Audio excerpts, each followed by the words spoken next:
السلام علیکم ورحمۃ اللہ وبرکاتہ۔ تمام تعریفیں، تمام حمد و ثنا اللہ تعالیٰ کی ذات کے لیے اور رسول اللہ صلی اللہ علیہ وآلہ وسلم پر کروڑوں درود پاک۔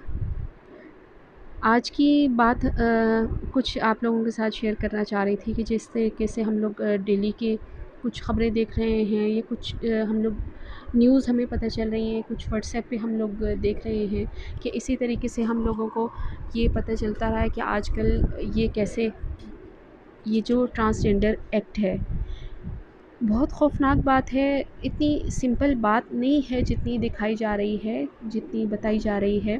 ایک بہت اہم واقعہ آپ لوگوں کے ساتھ شیئر کرنا چاہتی ہوں کہ حضرت عمر فاروق رضی اللہ تعالیٰ عنہ کے دور میں ایک نوجوان نے اپنے مالک کو قتل کر دیا۔ بات بڑی ہی بہت زیادہ آپ رضی اللہ تعالیٰ عنہ تک بات پہنچی، مقدمہ لایا گیا ان کے سامنے۔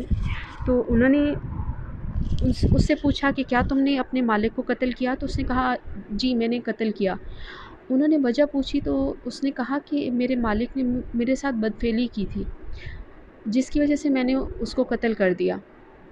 اب بات ایسی تھی کہ آج تک اس سے پہلے ایسا واقعہ آیا نہیں تھا۔ آپ رضی اللہ تعالیٰ عنہ اسی وقت حضرت علی رضی اللہ تعالیٰ عنہ کے پاس گئے اور ان کے سامنے یہ مقدمہ رکھا کہ یہ اپنی نوعیت کا بالکل ایک حیران کن واقعہ یہ ہمارے سامنے ہوا، کیونکہ آپ صلی اللہ علیہ وآلہ وسلم کی براہ راست تربیت میں تھے وہ صحابہ، اور ان کو ابھی دنیا سے پردہ فرمائے ہوئے کچھ ہی ٹائم ہوا تھا، کچھ ہی وقت گزرا تھا، اور یہ کتنا عجیب و غریب واقعہ آ گیا تھا۔ حضرت علی رضی اللہ تعالیٰ عنہ نے فرمایا کہ ٹھیک ہے، میں آپ کو 3 دن کے بعد اس کا جواب دوں گا۔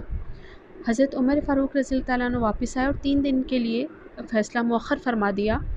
3 دن کے بعد جب حضرت عمر فاروق رضی اللہ تعالیٰ عنہ حضرت علی رضی اللہ تعالیٰ عنہ کے پاس گئے اور انہوں نے سوال کیا کہ آپ نے 3 دن کے بعد آپ نے فرمایا تھا کہ میں فیصلہ بتاؤں گا، تو آپ مجھے بتائیے کہ اس کیس کا کیا فیصلہ ہے؟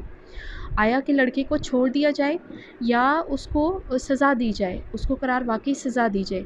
حضرت علی رضی اللہ تعالیٰ عنہ قربان جائیے ان کی فراست پہ کہ حضرت علی رضی اللہ تعالیٰ عنہ نے فرمایا کہ اس شخص کی جو مالک ہے اس کی قبر کھودی جائے۔ جب 3 دن کے بعد اس کی قبر کھودی گئی تو اس میں وہ لاش موجود ہی نہیں تھی، اور پوچھا گیا کہ یہ کیا ہو گیا؟ جب حضرت علی رضی اللہ تعالیٰ عنہ سے پوچھا گیا تو حضرت علی رضی اللہ تعالیٰ عنہ نے فرمایا کہ یہ لڑکا سچا ہے اور اس نے جو بھی کام کیا اس نے ٹھیک کیا، یہ سچا ہے۔ تو سب نے لوگوں نے سوال کیا کہ آپ یہ کیسے کہہ سکتے ہیں، آپ کو کیسے پتا؟ تو حضرت علی رضی اللہ تعالیٰ عنہ نے فرمایا کہ آپ صلی اللہ علیہ وآلہ وسلم کا ارشاد پاک ہے کہ جب بھی کوئی شخص اگر کسی مرد کے ساتھ بدفعلی کرے یا عورت کے ساتھ بدفعلی کرے تو 3 دن کے بعد اللہ اس کا انجام قوم لوط علیہ السلام کے ساتھ فرما دیتا ہے۔ اور میں 3 دن اسی انتظار میں تھا تاکہ فیصلہ دیکھ لوں کہ آیا یہ لڑکا سچا ہے، یہ اس کے اوپر اس نے میت کے اوپر الزام لگایا ہے۔ تو میں نے 3 دن کے بعد جب قبر کھولی تو وہ اس میں واقعی موجود نہیں تھا۔ اس کا مطلب ہے کہ اس کا انجام بھی اللہ رب العزت نے قوم لوط کے ساتھ فرما دیا ہے۔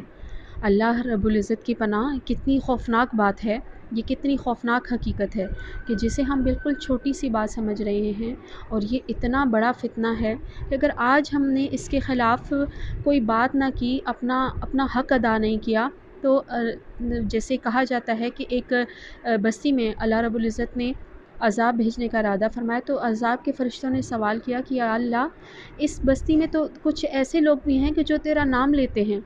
تو اللہ نے فرمایا کہ پہلے ان کو پکڑو، کیونکہ ان کے سامنے میرے حکموں کی حکم عدولی ہوتی تھی لیکن یہ منع نہیں کرتے تھے، یہ خاموش رہتے تھے، ان کا دل نہیں دکھتا تھا۔ تو آج ہم اپنے دکھتے دل کے ساتھ امت کا غم لیے ہوئے، امت کا درد لیے ہوئے، ہم اپنی جہاں تک ہو سکتی ہے ہم کوشش تو کر سکتے ہیں، قدم بڑھائیے، آپ کوشش کیجئے، اپنا احتجاج کسی بھی طور پر ریکارڈ کروائیے، کوئی بھی طریقہ آزمائیے، اور اللہ رب العزت کا بے پناہ احسان ہے کہ سوشل میڈیا کے تھرو ہم لوگوں کو ایک بہت بڑا ویپن، ہمیں ہتھیار دیا ہے اللہ نے، ہم اس کے ذریعے سے اپنا احتجاج ریکارڈ کروا سکتے ہیں۔ اللہ رب العزت ہم سب کا حامی و ناصر ہو۔ اللہ رب العزت اپنے حبیب صلی اللہ علیہ وآلہ وسلم کی امت کو بچا لے، اللہ اس کو اپنی پناہ میں لے لے، اللہ ضائع ہونے سے بچا لے ہمیں۔ اللہ رب العزت ہماری اس چھوٹی سی کوشش کو قبول و منظور فرمائے، اس کو ہمارے لیے توشہ آخرت بنا دے، نہ صرف ہمارے لیے بلکہ ہمارے سارے جاننے والوں کے لیے اور رسول اللہ صلی اللہ علیہ وآلہ وسلم کی امت کے لیے۔ آمین۔